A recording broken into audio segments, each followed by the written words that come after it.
Rappelez-vous, la semaine dernière, Dominique Smets et Dominique Dubuisson avaient comme projet de produire un film à Charleroi. Cette semaine, ils nous parlent de leur motivation profonde.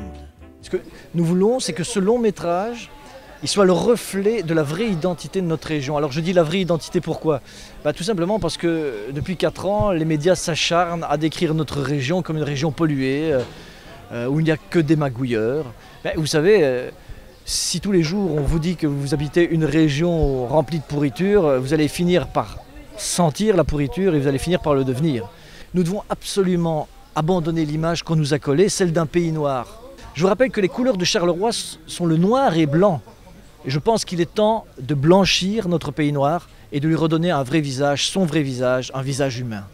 Le boucher du village, le producteur de bovins, et cette fille du même village, de Couilly-les-Deux-Églises, ce sont des gens simples, des gens qu'on rencontre à tous les coins de rue, voilà, mais qui ont la folie de vouloir accéder à quelque chose qui pour certains semble inaccessible, mais bon, ce sont des personnages qui vont foncer sans trop réfléchir, mais c'est un peu comme quand on achète un billet de tombola, parfois ça peut bien tomber.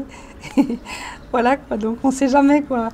Ils veulent accéder à quelque chose, ils n'ont pas de relation, mais ils n'ont pas de relation et ils ne savent pas tellement bien comment s'y prendre et ils s'y prennent avec leurs propres moyens, donc on va dire qu'ils mettent une barque à l'eau. Beaucoup se posent la question, pourquoi ce titre, Marbistar de Couilly-les-Deux-Églises? Marbistar, Couilly de deux églises.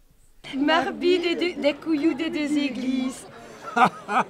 C'est pas une blague, c'est sérieux. Oui. Oui. Magnifique.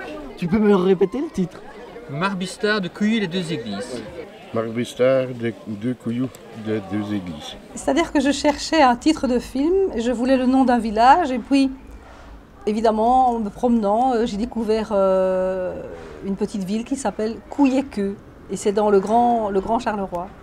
D'où vient le nom de ce village? Ah, les deux églises, c'est parce que justement j'habite l'Aube et j'ai appris il y a quelques années qu'en fait, maintenant il y a une église, mais il y a pas mal d'années, il y avait 2 églises. Alors je me suis dit, tiens, Couilly, les 2 églises, voilà. 2 églises, 2 sons de cloche, 2 points de vue, bref, le noir et le blanc, rien de plus normal pour un projet Carolo. Cette semaine, nos 2 amis n'ont pas chômé, ils ont sillonné la région toute la semaine pour repérer les décors du tournage. Mais là c'est comique parce qu'en fait, on s'aperçoit que dans le cinéma, on peut gérer son village comme on veut. C'est-à-dire qu'on peut prendre des lieux dans une région et puis dans une autre. Par exemple, à l'Aube, j'utilise l'église de l'Aube. Alors, il y a Thoin. À Thoin, je vais prendre des rues de Thoin. À Charleroi, il y a encore d'autres endroits dans le grand centre de Charleroi là, qui vont m'intéresser, mais je ne dévoile pas trop parce que sinon on va trop en parler. Et puis il y a Farciennes, il y a Marcinelle, ce sont tous des lieux dans lesquels je vais chercher certains endroits. Et quand on réunit tout ça, en fait, on a le sentiment que c'est un petit village, mais en fait j'ai été chercher tous ces lieux dans le grand Charleroi. Dieu a créé le monde en 6 jours, comme nous sommes moins doués, nous vous donnons rendez-vous la semaine prochaine, même chaîne, même heure. Bienvenue à Couilly.